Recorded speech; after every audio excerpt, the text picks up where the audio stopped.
કેશોદ નગરપાલિકા chief officer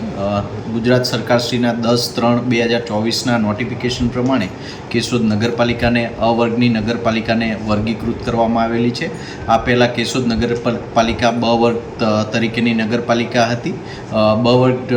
જે સરકારશ્રીએ જે ધારાધોરણો નક્કી કરેલા છે નગરપાલિકાને વર્ગીકૃત કરવા માટેના, એ પ્રમાણે વસ્તીના ક્રાઇટેરિયા પ્રમાણે આજે જોઈએ તો કેશોદ નગરપાલિકાની વસ્તી 1 લાખ કરતાં વધુ છે,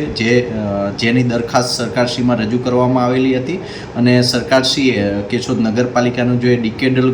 ગ્રોથ રેટ છે વસ્તીનો તેને ધ્યાનમાં રાખી અને હાલના પ્રોજેક્શન પ્રમાણે કેશોદ નગરપાલિકાની વસ્તી 1 લાખ ઉપરની થતી હોય એટલે કેશોદ નગરપાલિકાને અ વર્ગની નગરપાલિકામાં વર્ગીકૃત કરી છે અને એ વર્ગની નગરપાલિકામાં વર્ગીકૃત થવાને કારણે કેશોદ નગરપાલિકાને અ વર્ગની જે નગરપાલિકાને જે સરકારશ્રીના અનુદાનો મળે છે તેમાં પણ વધારો થશે અને સરકારશ્રી દ્વારા જે ગ્રાન્ટ મળે છે એમાં વધારો થવાથી લોકોની સુખાકારી માટેના જે વિકાસના કામો છે તેને પણ વેગ મળશે।